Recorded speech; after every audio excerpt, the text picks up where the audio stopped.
Hello student.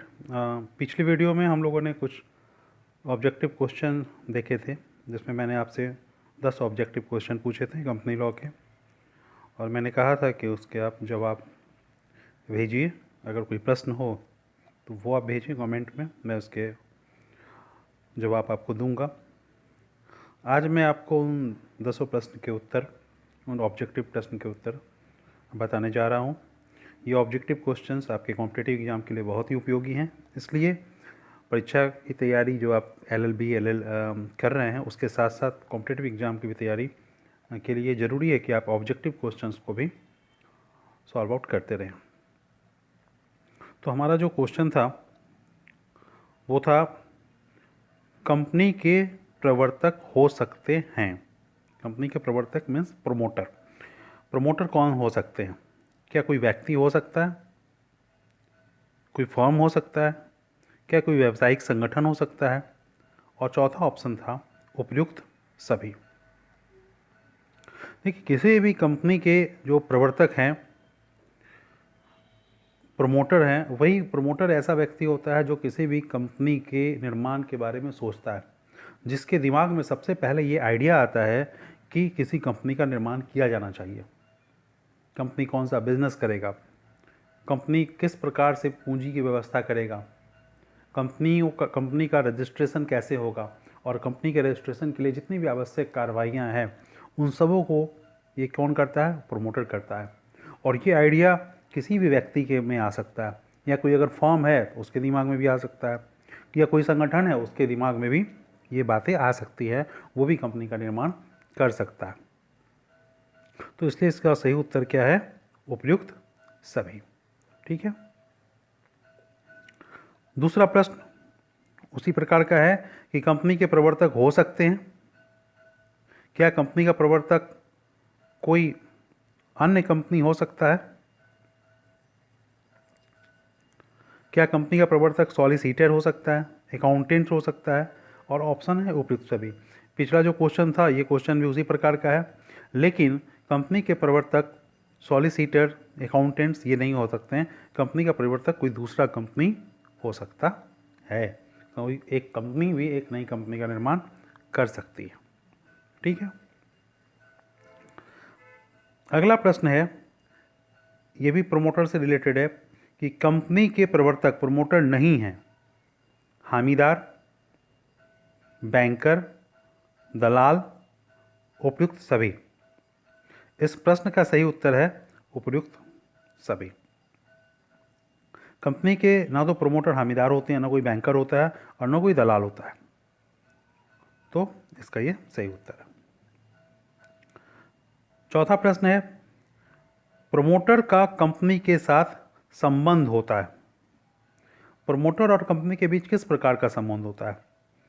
Option A अभिकर्ता का, B स्वामी का, सी न्यासी का, और ऑप्शन डी है वैश्वासिक संबंध।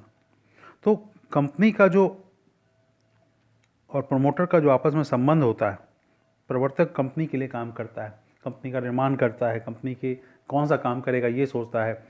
तो एक तरह से कंपनी का के साथ जो प्रमोटर का संबंध होता है, कोई विश्वास का संबंध होता है। वो हर काम जो करता है वो कंपनी के लिए करता है। तो न तो वो न्यासी होता है, न ही कंपनी का स्वामी होता है, और न ही वो एजेंट के रूप में काम कर रहा होता है, क्योंकि कंपनी का निर्माण ही नहीं होता है उस वक्त। ये कंपनी के साथ उसका एक संबंध होता है, वो है वैश्वासिक संबंध। पांचवा प्रश्न है, प्रोमोटर्स के अधिकार हैं। अगर प्रोमोटर्स ने, जिसने किसी कंपनी के बारे में सोचा, उसका निर्माण किया, उसके निर्माण के लिए जितने भी काम करने थे वो सारे काम उसने किए, तो उसके कुछ राइट्स उत्पन्न हो जाते हैं। वो कौन कौन से राइट होते हैं? प्रारंभिक व्यय वसूलने का अधिकार क्या उसका होता है? कंपनी के निर्माण के पहले जो व्यय वो खर्च कर रहा है, क्या उसको वसूलने का अधिकार है? सह प्रवर्तकों से आनुपातिक राशि प्राप्त करने का अधिकार। प्रोमोटर्स एक नहीं कई हो सकते हैं, तो उनके साथ भी और अगर कुछ प्रोमोटर साथ में हैं तो उन सब के से जो आनुपातिक राशि है, क्या उसको प्राप्त करने का अधिकार है? पारिश्रमिक पाने का अधिकार। वो जो इतना मेहनत कर रहा होता है, कहीं ना कहीं उसके भी मन में ये होता है कि वो जो काम कर रहा है उसका कुछ रिटर्न उसके पास आएगा, तो क्या वो पारिश्रमिक पाने का अधिकार होता है? उपयुक्त सभी। तो इसका सही उत्तर है कि प्रवर्तक के ये सारे अधिकार होते हैं। उसे प्रारंभिक व्यय वसूलने का भी अधिकार होता है, जो उसके साथ स्वप्रवर्तक होते हैं उनसे आनुपातिक राशि प्राप्त करने का अधिकार होता है, और पारिश्रमिक पाने का अधिकार भी होता है।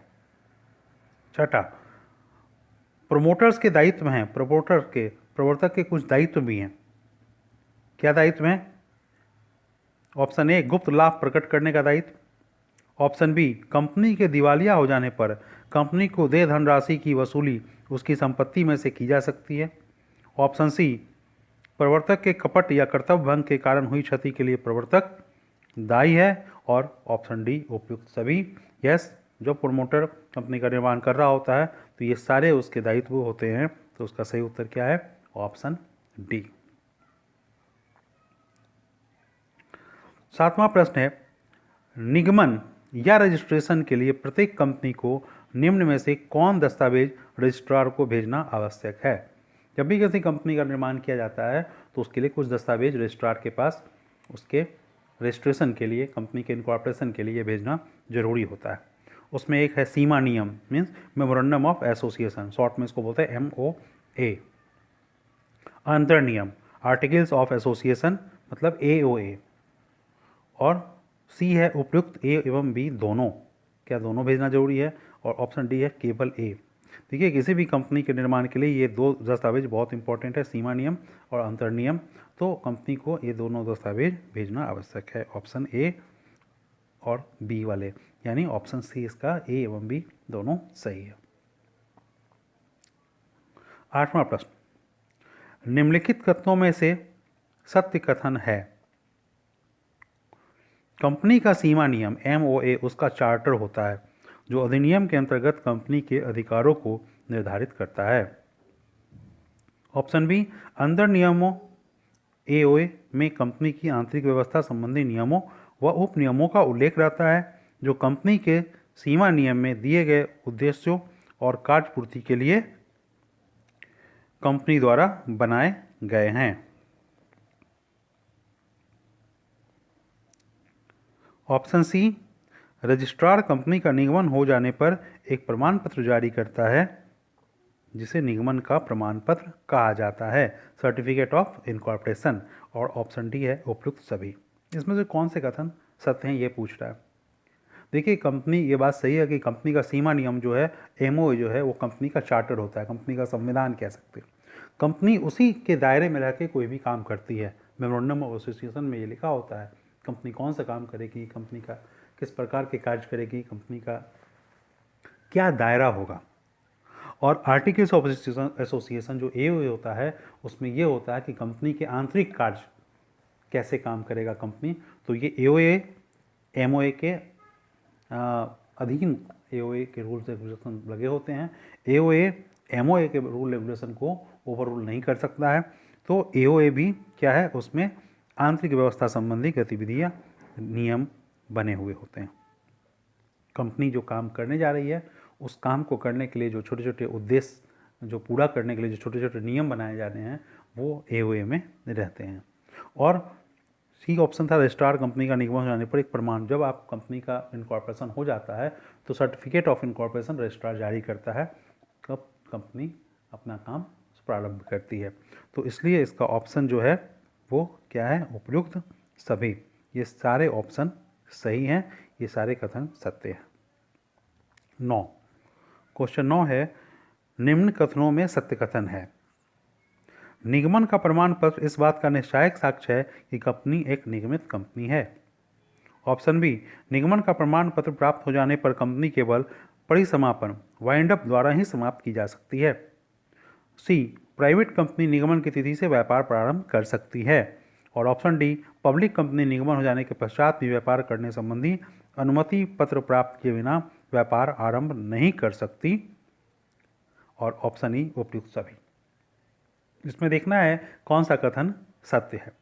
तो देखिए, जब कंपनी का निगमन का प्रमाण पत्र, इनकॉर्पोरेशन और सर्टिफिकेट ऑफ इनकॉर्पोरेशन जब मिल जाता है तो ये इस बात का सबूत है कि कंपनी का क्या हो गया, निगमन हो गया, कंपनी इनकॉर्पोरेट हो गई है, कंपनी का एक निर्माण हो गया है।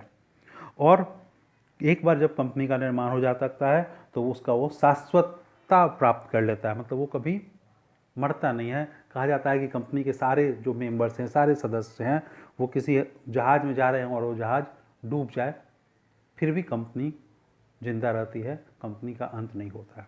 कंपनी का जो को अगर समाप्त करना है तो उसकी एक प्रक्रिया है, वो वाइंड अप प्रक्रिया, परिसमापन की जो प्रक्रिया है उसके द्वारा ही कंपनी को समाप्त किया जा सकता है, अन्यथा कंपनी का समापन स्वयं नहीं हो सकता है। ऑप्शन सी था प्राइवेट कंपनी निगमन की तिथि से। यस, जैसे ही निगमन का प्रमाण पत्र प्राप्त हो जाता है, प्राइवेट कंपनी जो होती है वो अपना व्यापार शुरू कर सकती है, जबकि पब्लिक कंपनी व्यापार प्रारंभ करने के लिए उसे रजिस्ट्रार से अनुमति प्राप्त करना पड़ता है। इनकॉर्पोरेशन ऑफ सर्टिफिकेट के बाद भी उसे व्यापार शुरू करने के लिए ये जरूरी है। इसलिए इसके सारे ही ऑप्शन ए, बी और सी और डी सही हैं। इसलिए इसका जो सही उत्तर है वो है ऑप्शन ई, उपयुक्त सभी। 10वां प्रश्न है, कंपनी के सीमा नियम MOA में, मेमोरेंडम ऑफ एसोसिएशन में, निम्नलिखित में से क्या उल्लेख करना आवश्यक नहीं है। देखिए, कंपनी के सीमा नियम में जो ऑब्जेक्टिव क्लॉज है, उद्देश्य खंड, पूंजी खंड, कैपिटल क्लॉज, नेम क्लॉज, नाम खंड, ये बहुत होते ही हैं। इसके अलावा और भी कई सारी चीज़ें होती हैं। हस्ताक्षर का क्लॉज होता है, पूंजी क्लॉज होता है, दायित्व संबंधी भी बातें होती हैं। लेकिन ऋण खंड जो है वो कंपनी के सीमा नियम में नहीं होता है, तो इसका क्या आवश्यक नहीं है, ऋण खंड करना आवश्यक नहीं है। इसका सही उत्तर क्या है, ऑप्शन डी। तो ये थे आपके 10 प्रश्न जिसको मैंने आपसे पिछले स्लाइड में पूछा था। ये आपके उत्तर हैं, आप इसे देखिए। ऑब्जेक्टिव क्वेश्चंस को थोड़ा थोड़ा बनाते रहिए। ये आपके लिए बहुत ही इम्पोर्टेंट है, आपके कॉम्पिटिटिव एग्ज़ाम के लिए आवश्यक भी है। तो हम लोग यहीं पे इसको समाप्त करते हैं। बहुत बहुत धन्यवाद। Thank you.